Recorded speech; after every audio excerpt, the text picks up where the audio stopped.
This is Shine 309, presented by Fly Square Media. Today's guest is the founder of Epiphany Farms Hospitality Group, which is the umbrella corporation for Epiphany Farms Restaurant, Anju Above, Harmony Korean BBQ, Bakery and Pickle, and Epiphany Farms Estate. He is the original Chefarmer.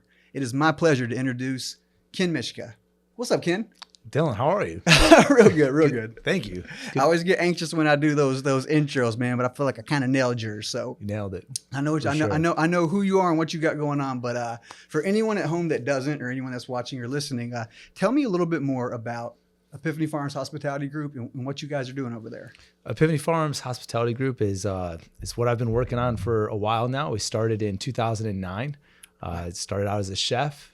Kind of had this epiphany, a sudden moment of realization that the future of food needed to kind of come back to its roots and be healthier and more sustainable and more regenerative.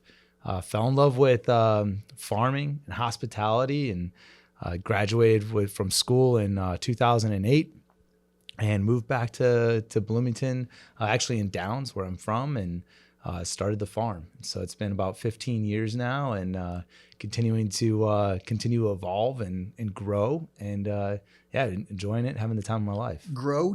No. Yeah. How did you get into farming particularly? Like opening a restaurant's one thing, but farming it and doing the farm to fork in the whole nine, you actually grow your own food, right? Yeah. It's weird because I went to school at Tri-Valley High. I went to Tri-Valley Elementary, middle school, high school, and there was like Carhartt Fridays where all the students would wear Carhartts to school.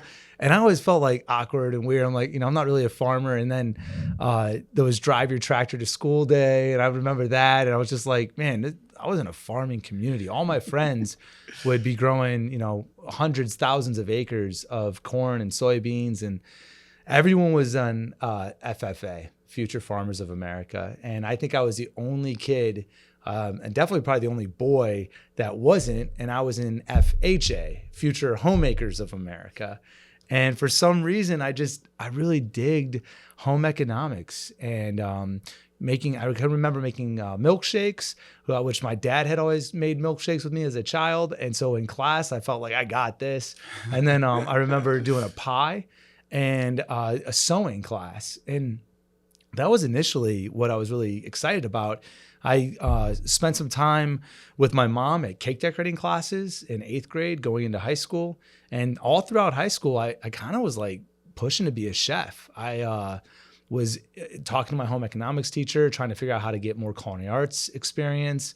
I went to the BACC here in Bloomington for culinary arts, kind of became like the lead cake decorator my senior year. And when I went to apply for colleges, I only applied to the Culinary Institute of America in New York. And I was just set on like, that's the best school in the world to go to. That's where I'm going. And so I graduated from high school in 2002. And I think like 5 or 6 weeks after I graduated, I moved to Hyde Park, New York, and started my chef career. Nice. Where's Hyde Park at in relation to New York City? It's only an hour north of the city. So you can take the train from Poughkeepsie, which is like 10 minutes away from the campus, down into the city. So students of the CIA go down to the city all the time. I believe it. I was there for a couple of years. I did my externship in Colorado Springs, long-standing 5-star 5-diamond called the Broadmoor.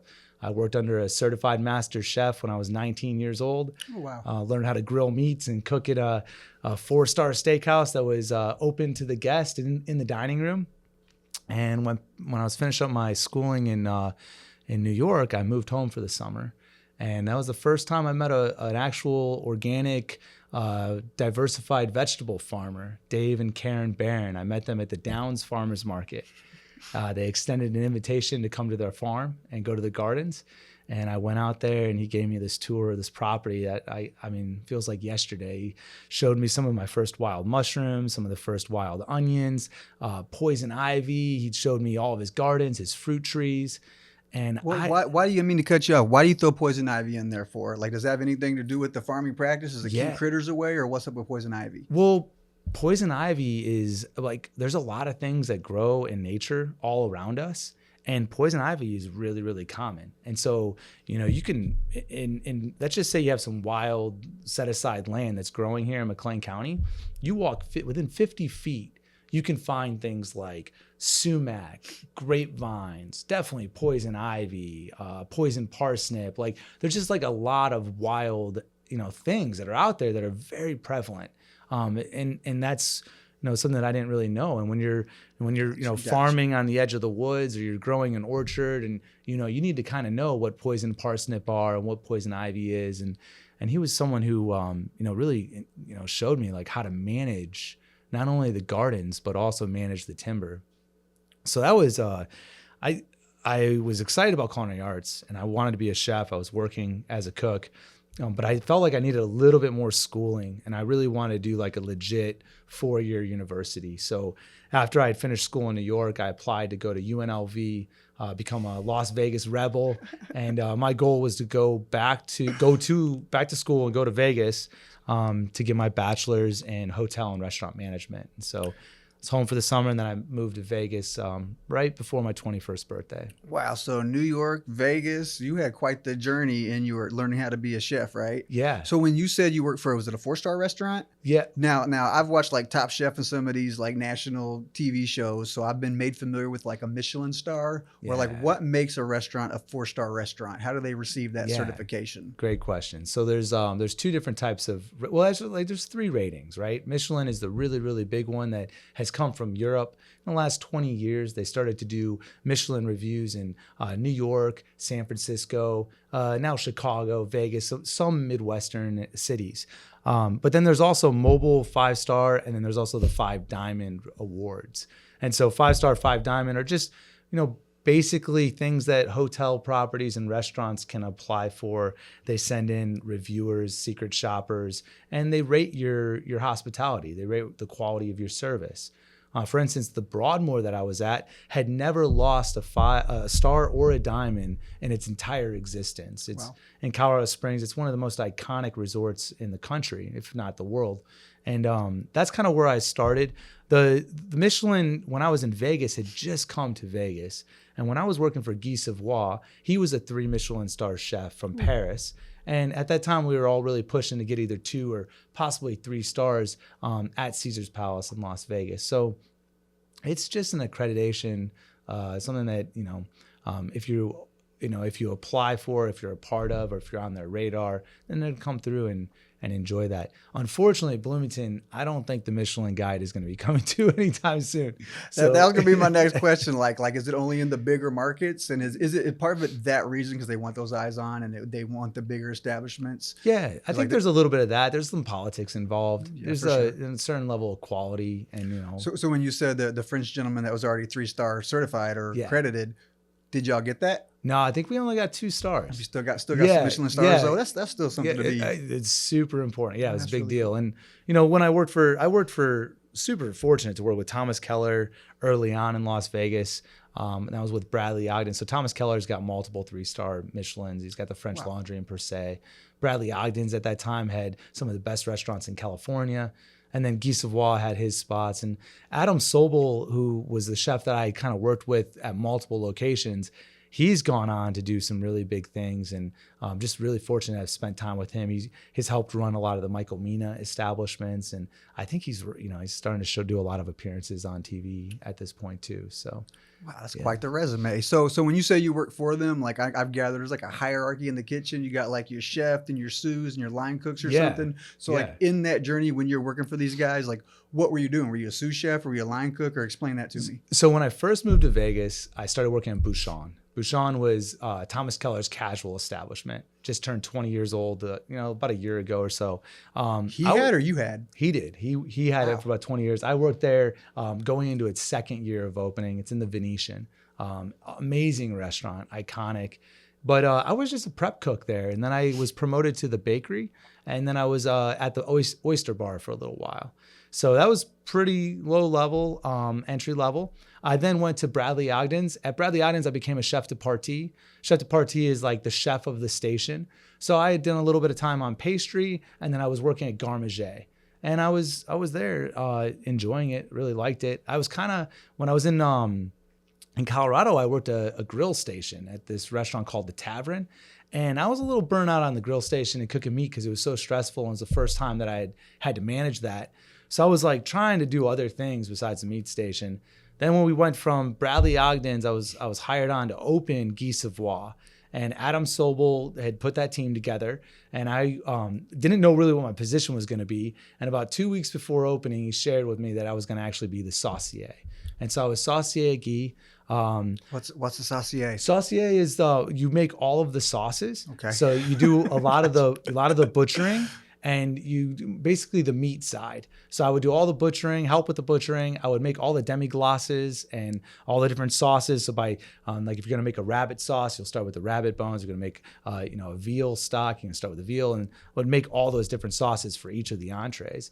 And then during service, I would cook all the meat and make sure that it was perfect. And that restaurant was wild. I mean, we had hare, grouse, rabbit, veal. There was all sorts of different types of proteins. It was crazy. And every single one of those proteins had to have a different sauce that went along with it, which is really unique. Then when I left Guy and I went to a company, it was a restaurant called Company American Bistro, also with Chef Adam Sobel.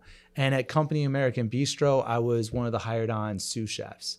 And at that location, I was in charge of basically like culinary training. So I was in charge of training and teaching the employees and the cooks the recipes, and I would be the PM sous chef.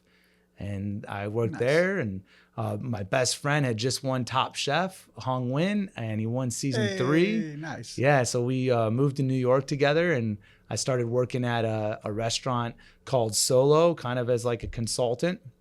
It was a kosher restaurant. It was right on like Fifth Avenue, right in the middle of Manhattan.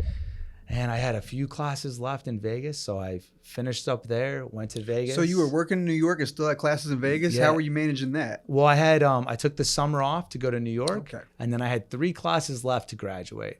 So when I went back to Vegas, it was going to be my last semester, and my goal was to finish the business plan for Epiphany Farms and to start the company. So my goal was, once I graduated in December of 2008, I was going to move home and incorporate Epiphany Farms and start the journey of, creating what I've created. And so that semester, I'd go to the coffee shop every morning. I met with this kid named Mike Mustard. He was my first employee, first partner. And it just by chance, Nanam was in 2 of the 3 classes. So that's how I met Nanam. We started hanging out. We became very close friends. And then we walked together. I moved home. She moved back to Korea, and we kept in a long distance relationship. And then Nanam ended up moving to America in July for us to get married and for her to help start the company. Wow.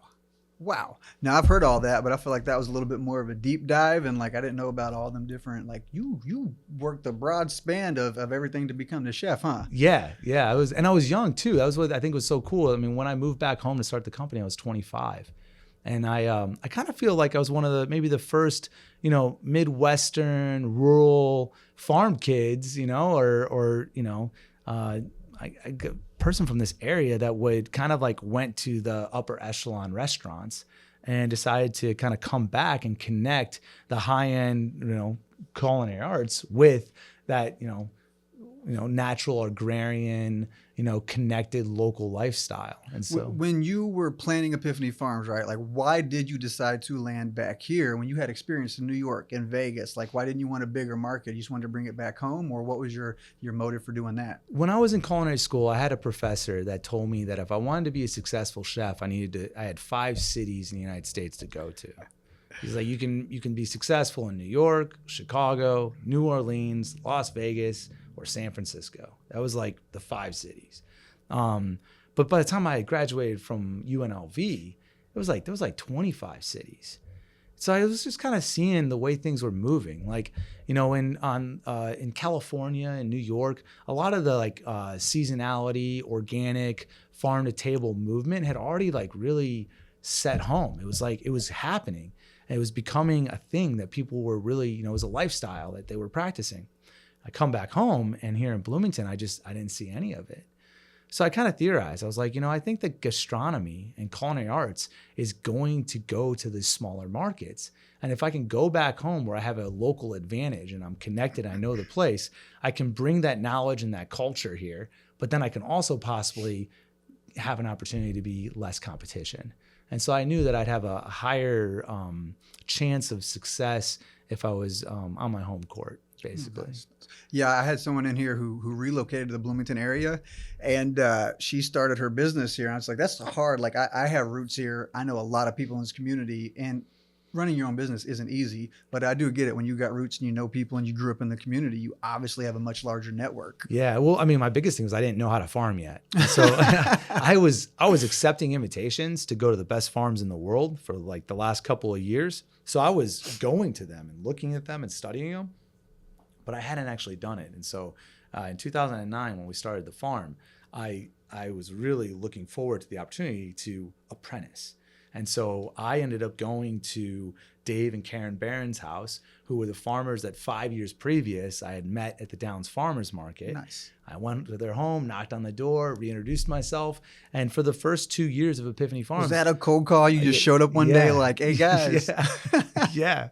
He answered completely unexpected, Nice. Invites me into his home. We sit down at the table, and for like 2 or 3 hours, we talked about farming and gardening. I left with a stack of catalogs and books. It was the most amazing thing. So we would go like 2, 3, 4 days a week, go to his farm, help him. He was retiring. So we were like the muscle. Good timing. And and he handed off so much information and wisdom and knowledge, and he's been a supporter ever since. And speaking of farms, that's what put me on your radar. I don't know if you remember. I came out and shot one of your farm tours. And I had preconceived notions. I don't know, the stereotypical view. Like, I didn't know anything about ag. Even growing up in this community, I was in my bubble. I didn't know about ag. I didn't know anything about farming. I kind of associated with straw hat and overalls. And I know it's like America's backbone. And like, you can't eat. If they say if you ate today, think a farmer. But I didn't know anything about it. And when I heard your farm tour, you literally shifted my paradigm. You blew my mind and changed everything I thought I knew about farming. And you showed me farming was cool. And I had no idea. And like literally you single-handedly changed my perception of what farming and the farming lifestyle is about. And I had never heard of farm to fork. That's cool, man. Thank you. I appreciate that. I appreciate you. It's so important to everyone, to learn more and understand the connection. And even as a chef with all that education, I was looking at broccoli, like wondering like, why does it grow like this? Or, a turnip, and understand like, why is a turnip different than a rutabaga? And why do they look so similar? And like, or asparagus. And I didn't, even going through all that culinary arts training, I had no clue on how it actually looks in the field and how it gets to the back door of the kitchen.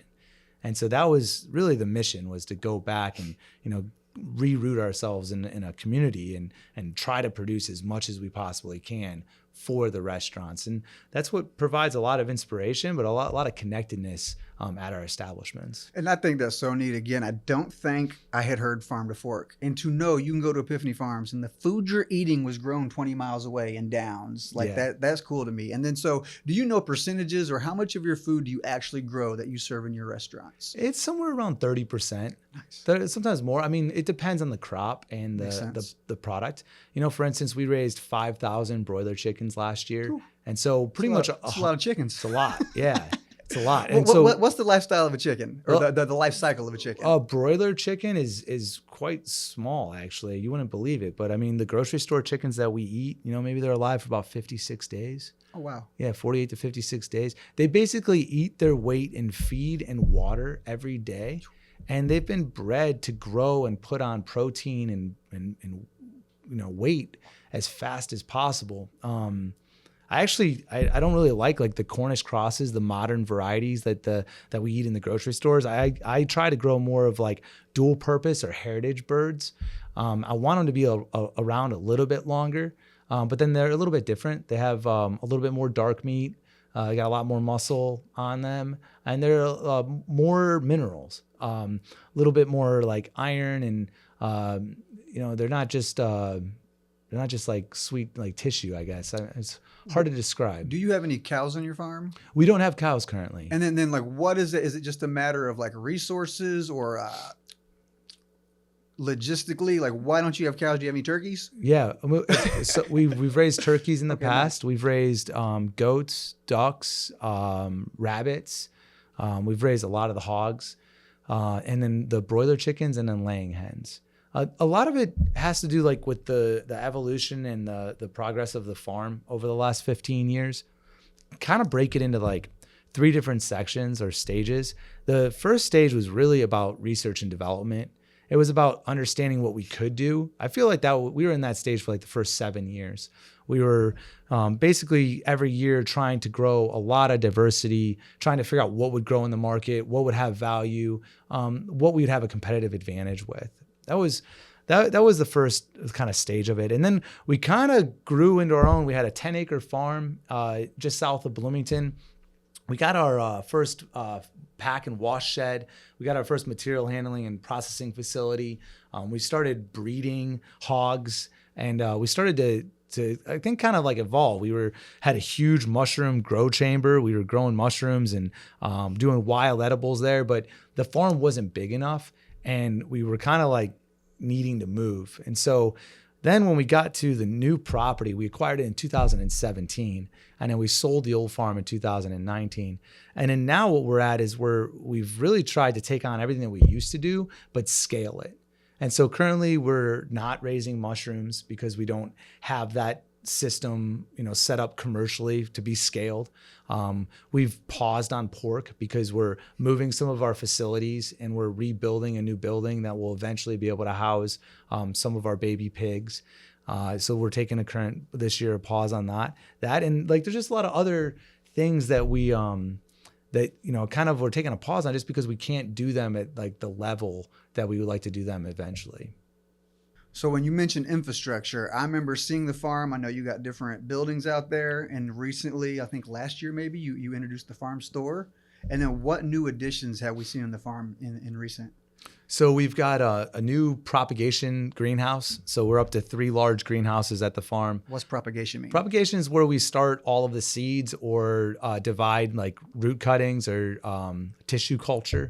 And so some of the crops that we grow, we can take cuttings from mother plants and then clone them. Other crops that we grow, we just stratify the seeds and then grow those, or we just plant regular annual seeds out. So right now in that greenhouse, we've got hundreds of thousands of seeds being started, even though we're in the middle of February. How many people do you have? How many people does it take to run that operation? Not just your restaurants, but I mean at the farm. At the farm? Yeah. The farm's really, really lean right now. I have 5 employees. There's 6 of us right now at the farm. Is that because it's winter, or is that just what the demand is currently? A little of both. We've been slowly kind of tightening up the operations, and I've been trying to add some new automation to the farm so that it requires a little less manpower. We're also not trying to carry separate teams. So in the past, I would have like 8 to 11 employees at the farm, and then we'd have about 140 to 160 employees at the restaurants.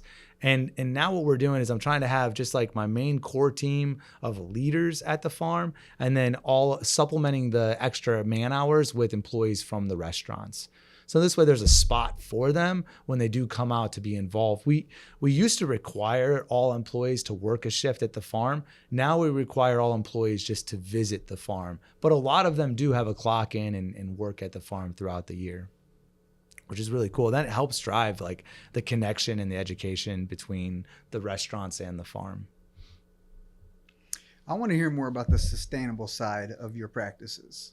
Like when I hear sustainable agriculture, like what does that mean? Like lessen the global impact, or like in your own words, like what is sustainable agriculture? Well, I think sustainable is like pretty average, right? Sustainability is about maintaining versus yeah. And so back in the day when we were searching for words to describe what we were doing, like sustainability was like the buzzword, but I think I kind of had a divorce with it because like if I were to ask you like how's your relationship with your children, and you're like, oh, it's sustainable, it's like that's not the most amazing or inspiring situation. And so sustainability is like we all have to be able to sustain ourselves, right? And we have to sustain this world that we're living in. It's like a baseline. You want to do better than that. Yeah, because so many of our global systems are a little out of whack and have been affected by by us as a species. And so what we really need is regenerative practices, and we need to bring back and reestablish some diversity and some health and, that kind of, and security in a lot of ways. So sustainability for me is acquiring more of our ingredients locally. That's a huge deal. Decreasing the footprint and how far things have to travel. That's a big part of it. Reusing our packaging and our expense. So, for instance, sustainability for me is, we have a distribution vehicle and a delivery vehicle that'll leave the farm. It'll drive into town 11 miles. It'll pass Harmony Korean BBQ. It'll stop there, drop off all of its produce, chicken, eggs, all in reusable packaging that will be able to get broken down and returned to the farm. We'll pick up all of the food waste, anything that's of organic nature that can be composted to turn into the future fertility of the farm. We'll pick that up. Then we'll go to the next location. We'll go to Epiphany Farms, just less than a few miles away. We'll do the exact same thing. And Baker and Pickle, the exact same thing. And then we have a couple local partners where we do produce and wholesale drops at. So we'll hit those drops. We go up to Fairbury, where we drop off at our cooperative, which we're a part of a relatively large organic farm cooperative that services Chicago market. And then the van comes back to the farm. And it does that, 3 days a week. It goes on that route. And it's really, really efficient. It's really sustainable. It's really connected. All the products are being grown within nature and within the rules of nature. They're all seasonal.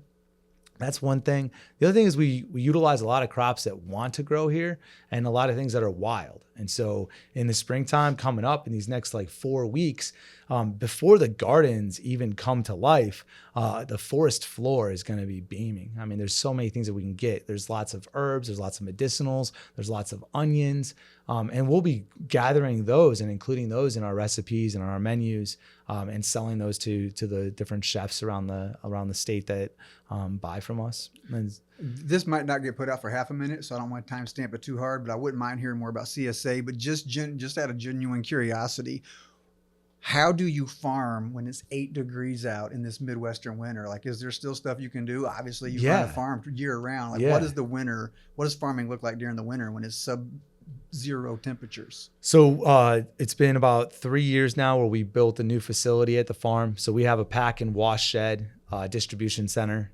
It's has radiant heat in it. It's heated. It has huge cold storage. So I have a really large walk-in freezer, a very large walk-in refrigerator, and it's got indoor LED grow stations. And so we grow a lot of salad greens, micro sprouts.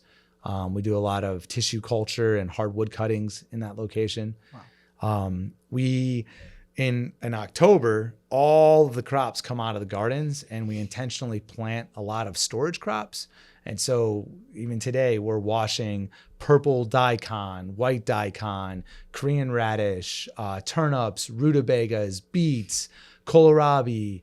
There's a lot of, and they're in bulk bins. So bins that have about 800 pounds worth of roots. They're stacked too high. We went into the winter with probably about 15,000 pounds of root vegetables. And so then those come out on a weekly basis, get ran through our cleaning machines, and then they get sold to the restaurants. And so we're still actively selling the 2024 crop that came out of the field, as well as in the greenhouses, we have high tunnels that we grow in the ground. And in those, we have lettuces, mustard, Swiss chard, kale, carrots, hikuri turnips, and a few other crops that we're harvesting. So we harvested this morning and shipped those to the restaurant, and a lot of those things were on the Valentine's Day menu. So we're rocking, and then we start planting the first week in February. So we've already started to plant all of the onions, flowers, celery root, some of the early kales, and some of the early cabbages. So it's due to infrastructure and just the tech that you got on the farm, it keeps y'all going year round? Yeah, I mean, we used to wash all the veg on a concrete pad under a tent, and it was freezing. And we had no infrastructure. We had, and now, I mean, we're so far past that, and it's a custom build to suit design building that we built ourselves based on 12 years of experience. And it's just made a huge impact for us. And it's right next to it is our farm store. The farm store is 7 days a week, 365 days a year. It's an honor system farm store, and it does really well. So it's really efficient to load it and fill it up with produce for the community. And right next to it are all the greenhouses. And so hopefully by 2026, we'll have another greenhouse. But protected culture and having the greenhouses in this climate is really, really, really important for producing food sustainably and regeneratively. So the other things when it comes to sustainability would just be our water management, utilizing groundwater, recharging groundwater, and utilizing the topography of our farm. We've been adding ponds and trying to store more water. Rainwater coming off of the greenhouses gets captured and reused. How does one add a pond? How do you add a pond? Well, you dig a hole and bring a truck full of water over, or what? Well, no. I mean, what you do is the easiest way is you basically get a topo map. Topo, looking at the topography and the different elevations, and then you can look on your land. You can go to you can just go to the local county extension. They've got maps of all of the land, and the whole entire U.S. has been mapped. And then every one of those maps shows the topography. So based on the topography, you can see how much fall and how much elevation change there is, and then you can see the watersheds. And so based on the watershed and the topography, you're going to have ideal pond sites. Gotcha. And then once you find an ideal pond site, then you can excavate it. And then you want to get down to the clay, and then it gets sealed off with clay. And if you put the pond in the right spot, it'll just recharge from the watershed that it's being fed by. And so that's what we've been working on over these last couple of years. We still have some big ponds to install, but that's a part of the plan and the sustainability regenerative plan for the farm. The other thing is our IPM. So it's called Integrated Pest Management. And lots of farms have to use chemicals and synthetic fertilizers, or just like really, really refined materials to fertilize. And what we're trying to do is not use any inputs that are not from an organic source. And so we're using a lot of compost. We're using a lot of fish emulsion. We use organic fertilizer at times. We use just different types of minerals. And then our IPM is things like soap, neem oil, different types of nematodes, and different types of beneficial insects that help to keep everything at bay and balanced. So you're able to keep critters off your crops without using poisons and pesticides. Yeah, that's a big deal. Why don't bigger corporations, why ain't Nabisco out here doing that? Is it affect their bottom dollar, or is it like when you're mass producing food, it's impossible to do it at that capacity? Or why do you think these bigger organizations don't? Well, one of the biggest issues we have is that in nature, it has polycultures. It has mixed spaces of lots of different types of species. And it's the intermingling of these different species that create a really sustainable or healthy system or ecosystem. And in our situation, when we have just hundreds, if not thousands and thousands of miles of one or two crops, we have a monoculture. Okay. And when you have a monoculture, you're going to build up a bunch of pests that are just going to be affecting that one crop. Okay. And so it's really hard to do monocultures and factory farming without chemical inputs because the entire ecosystem is out of whack. It can't be on its own. Like some of the times, like with the plants, when you just take over a garden, or let's just say it was previously farmed, and you just start growing gardens, like you will get annihilated with insects and pests and fungus.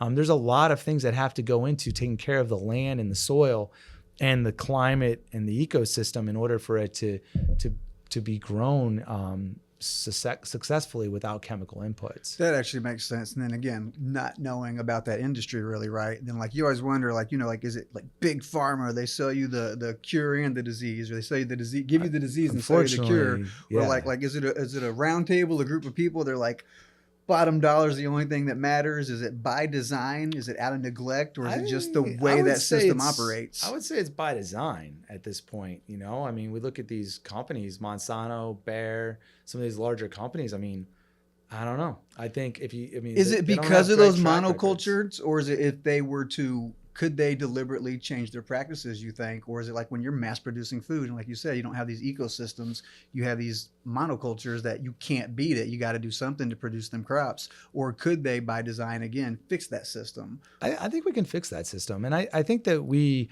can do them both without compromising either industries. And I think that what we can do is we can look at healthier ways to create commodity crops to be on, in a global situation or used for fuel or things like that. But at the end of the day, like, we need to have sustainable, regenerative, healthy ecosystems producing the calories here locally to feed our local communities. And so I think that you kind of need to come towards each other. I think that maybe some of the ground that is in row crops currently and is conventionally farmed, some of that needs to be set aside and stewarded by people that want to produce local food for the local community. But then also there's a lot of marginal land that can be, creatively managed and utilized to fill that gap as well. So it's just going to take some time, and we went really, really far in one direction, and now we're slowly kind of trying to come back to having some balance and providing for our local community. People also need to be aware, and people also have to want it.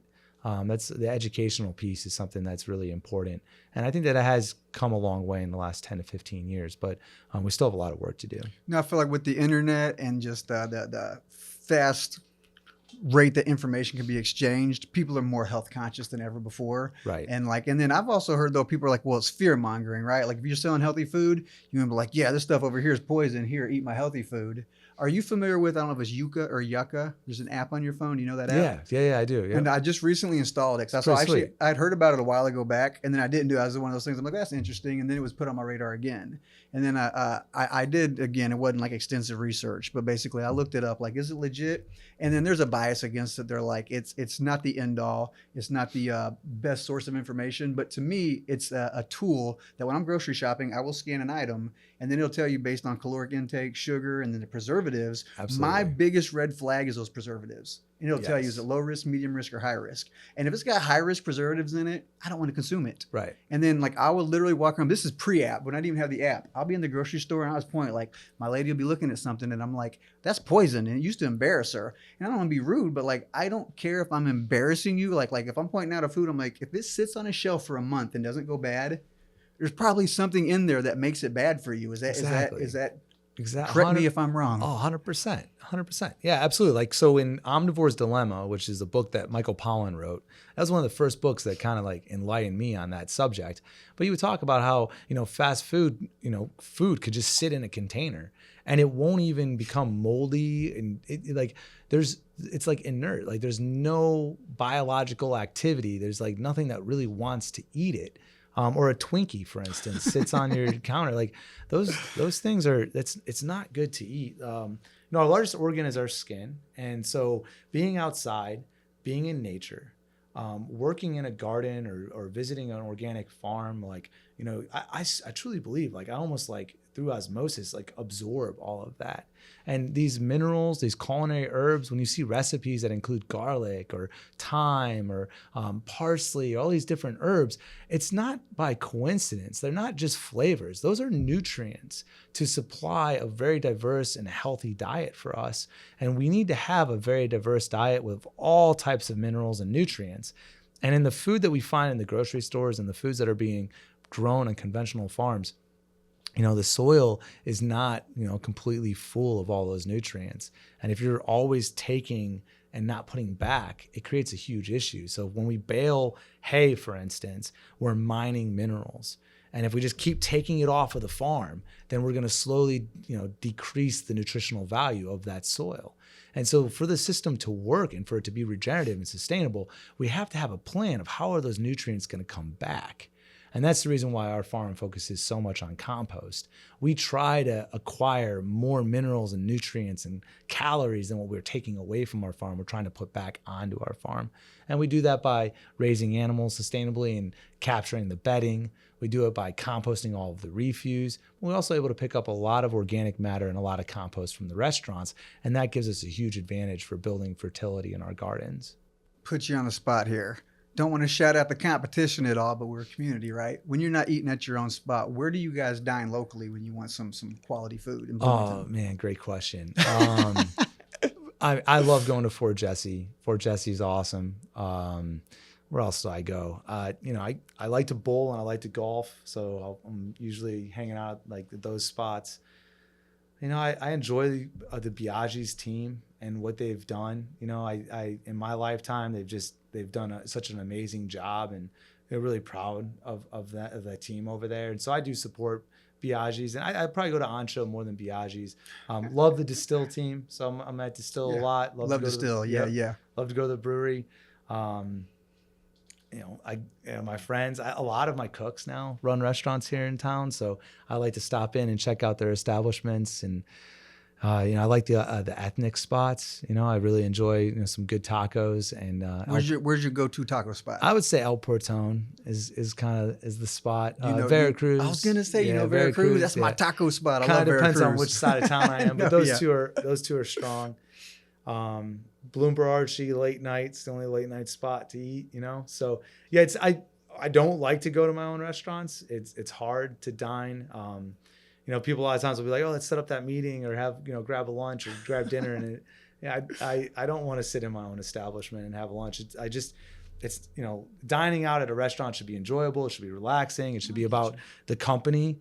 But when I'm at my own restaurants, like, all I can see are opportunities for improvement and the things that I have to do.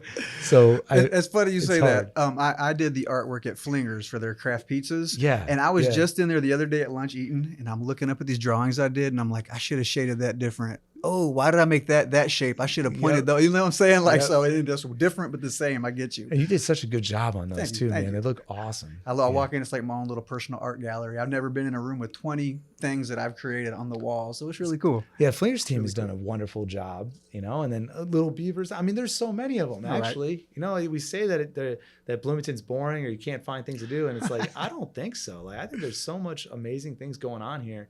I think that you just kind of have to be in the know and make a point to go and visit them. And that's funny because I grew up here for the most part, and then all I ever wanted to do was get out because I came from Dallas-Fort Worth. So to me, Bloomington was a little town. Well, now I live in Hayworth, so Bloomington's got a lot more going on in Hayworth. But I've been around. You've been to New York and Vegas. I've traveled quite a bit myself, and I actually really enjoy this community. Part of it is because I run a small business, so it's nice when you know people. But there's a little bit of everything here, and then if you want to, Chicago's 2 hours away. Indy's 2 hours away. St. Louis is 2.5 hours away. So if you need a day trip, you could still get away and go to the city. Exactly. So there's plenty of stuff going on. Yep. That's what's really cool about it. I enjoy Bloomington, and I'm happy that we set up here and are continuing to grow our roots here. And then speaking of traveling, so you spent 4 years in Vegas? Yeah, a little bit over 4 years. So you were a college student, and then so I guess we're rewinding a little bit here, but you were a college student, and then you were working in restaurants to get that professional experience. While I was going to school full time at UNLV and working full time, and in my first 2 years I was hourly employee, and then after that I became a salaried employee. And then you said where you worked at one of the casinos, the Caesars Palace. I was at the Venetian. Well, I was at Venetian. I was at Caesars Palace twice, and then I was in the Luxor. So what was that like, young Ken running around Vegas, like in your downtime? Were you just partying, or I don't want to go there with it necessarily? But what was that like? I moved to Vegas with 5 roommates. We all went to school in New York together, nice. And half of us went into restaurants, or 2 of us went into restaurants, and 3 of us went into nightclubs. Okay. And so when I was in Vegas, I was enjoying the nightlife and able to kind of like really immerse myself into the scene there, and no complaints. I think when I graduated, I was ready. I was like, I'm ready to start a family and not be there. So you sowed your royal oats. Yeah. I'm just happy I stayed alive, to be honest with you. All right. But yeah, Vegas was Vegas' trip, and I always love going back there. And there's a lot. I encourage a lot of my employees to move to Vegas. I think it's a great place to develop a culinary career. They've got a very strong culinary union there, and just a lot of up and coming chefs and some of the best chefs in the world. Plus, it's like really capitalized. They got a lot of infrastructure and a lot of money, and the hotels, build amazing facilities. And so, if you're an up and coming culinary arts professional, I think Vegas is one of the best must stop spots in the world. So from Vegas back to Bloomington, what are your plans moving forward with your current restaurants? The restaurants make it just like kind of like small tweaks. I've been on this refinement kick for a while, trying to get the team to, not really expand too much, but just like hone down and refine our systems. Being a little bit, smarter financially and having better reporting and analytics has been a big deal. But, Epiphany has evolved. Epiphany Farms and Anju, both now have been open for 10 years. And Anju's been an amazing restaurant to operate. And I've loved every minute of being up there. And that was a home run for us when we opened Anju back in the day and Epiphany Farms. But, there was always like kind of two different vibes, two different feelings, and we want to keep that. But when COVID happened, we merged the menus and we created all the same hours. For a long time after COVID, we had still separate menus. But just earlier, about 6 months ago, the menus were completely merged. And Epiphany's evolved, and it's no longer trying to be two different things. It's really trying to just be one modern food hall. And so we have kind of more of a modern food hall approach. Downstairs is more refined, a little bit larger tables, and that open floor setting at Epiphany Farms. And you got the patio, which is like 100 seats on it on Front Street.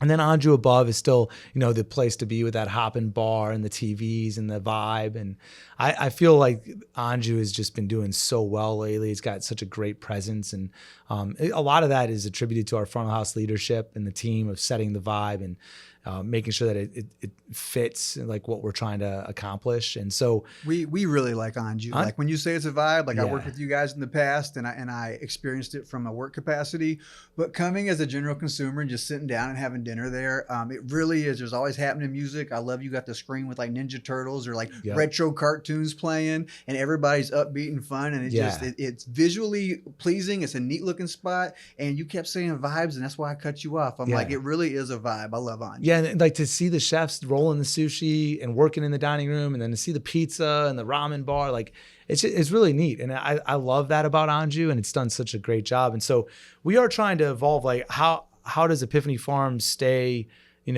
current and be refined, but also have that farm, that big, kind of like food hall experience. So we've launched some new technology. You can order from the table now. You can split your check and pay from the table. And there's a QR code, but it's really just one big establishment. And then the food comes from all three different kitchens. And so that has been challenging for us because people come, downstairs and expect that refined meal that's paced out and coursed, and it's evolved. It's not really that like it used to be. And so that's changed, but I think guests are really enjoying it, and I think the team is doing well. I think the restaurant's performing a lot better than it was previous 2 years, so that's good to see. Bakery and Pickle is really starting to emerge and take that pressure off of Epiphany Farms, or focusing on like the tasting menus being down at Bakery and Pickle and making Bakery and Pickle the spot for like the late night and hanging out and having great cocktails. And we're getting ready to expand the hours again. The team, Chef Blake and Shane, right now we're just running Thursday, Friday, Saturday, but right now we're on track to add, if not 1, possibly 2 days a week for the Bakery and Pickle team. So it's good to see. Edgar is our lead baker and continues to bake all of the breads in-house. Breadger. Yeah, Breadger. There you go. Everything from the super delicious donuts, the Anju tofu donuts, or the pretzels. You guys still do those croissants? Yeah, we still do the croissants. Croissants are amazing. Yep. And Edgar is a phenomenal baker, great leader. And but we're pretty much maxed out at the bakery. So one of the company's 3 to 5 year goals is to have a new wholesale bakery, another location. Oh, nice. So we haven't like really released plans or found a spot yet, but we know that eventually the bakery will have to move. We'd love to have a cafe and a corporate office kind of all in one building someday. Speaking of the bakery, are you familiar with Paris Baguettes? Oh yeah, big fan. We It's were Korean. we were in the city. Is that Korean? Yeah, it's a Korean company. We were in the city last March for St. Patty's Day, and we stumbled across it, and we went in, and it was it's the nicest little spot, and their best. pastries look incredible, and they're all right there, and it's self-serve. It's and so cool, right? We were so impressed with it. We legit went back the next day. We searched, and we found the one over closer to Soldier Field, and there was another one up north by the river. And we're like, well, we already saw this one. Let's go check out the other ones. Just, we went to both locations. It just downtown. opened in Champaign. No, there's a Paris Baguettes in Champaign. Yeah, because they are affiliated with H Mart, the new wow. H Mart, which We're is going. it's awesome. No, yeah, Paris Baguettes is amazing. That's actually kind of like a similar version of that is what we would love to do with our bakery. When we move. I saw they had those big croissants, good. and they even had the chocolate croissants. I'm like, these are just like what Ken and them have at Epiphany. Yeah. So yeah, super legit. So you're trying to maybe open a new bakery down the road. Yeah. What about a Korean barbecue? How's Harmony looking? Harmony's cruising, and we were open 7 days a week and lunch a couple days a week. So 2024 we were only open 5 nights a week. We kind of slimmed it back. We're doing a little bit of a light remodel. We're changing the entrance and the private dining room just to the right when you walk in. Do you still got the umbrellas? Yeah, the umbrellas are still rocking. And Harmony Korean Barbecue, we're working on a rebrand to be Harmony, basically just like Harmony Steakhouse and Lounge. And really trying to we are a premium steakhouse, just more of a Korean style. And so we want just the local community to understand like this is like the best steakhouse in the area. And we want to go after being like a little bit more of a lounge, like a late night, crafted cocktails, extended hours. And so we have a new manager in the front of the house, and we have one of our most experienced chefs, Chef Cody at Harmony. And I still think the ramen is fire. I think it might be a little better than Anju at times. It's a really good ramen. My kid loves y'all's ramen. We go, it's a huge bowl. I'm like, bro, you're gonna eat that 3 times. Okay, go ahead and get it. That's I know what you're having for lunch tomorrow. Exactly. And we keep the styles different. And so Harmony's ramen is a little bit different than Anju's ramen. And but yeah, Harmony team is doing great, and that's it kind of doubles as our corporate office, and it's working out really well for us. And the team, the efficiencies of the group are coming together, and I think that we've got a better handle on a lot of the financials and the reporting and the strategy, I think, that we have going into 2025 than we have in the past. So it's super, super exciting and good for all of those locations to kind of start to mature and continue to refine themselves. That is incredible. Well, man, we've been on quite the journey here. Heard all about your background as a chef and all your current restaurants. Goodness. Anything new going on out the farm that we need to know about before I get you out of here? I think we're almost done with the new building. New building kind of sets up the next 3 building sites. And so continuing to expand operations out there. And you have a lot of events planned, a lot of weddings, and kind of developed a knack for like fundraising out there. There's a lot of different organizations that are doing fundraising, but the farm store is just like the spot. People, I see people checking in weekly. A lot of people hitting the eggs and the different vinaigrettes and sauces, and having lettuce and kale and things like that.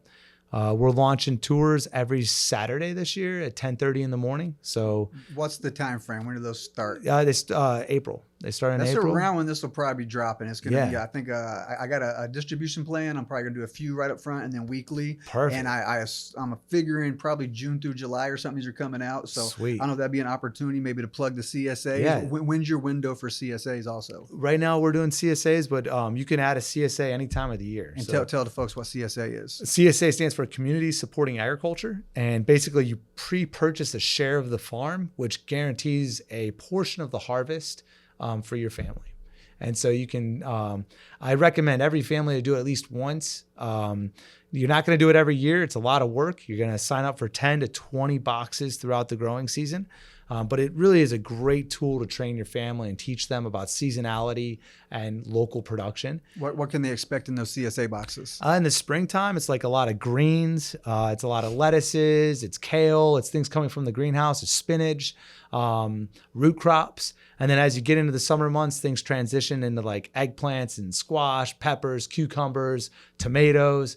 And then come fall, you get into like cauliflower, Brussels sprouts, pumpkins, or hard squash, and then onions, and just you get the whole entire Midwestern growing season spread. And we have over 100 members. We're trying to push to get to 200 members, and making it as accessible as possible. People can pay for a whole season up front, or they can just order 1 box a week, and they can just do it that way. Are there any breads or proteins included in that, or is it just vegetable? We do a bread share. So Edgar creates 2 savory loaves and 1 sweet loaf every week, and that accompanies the share.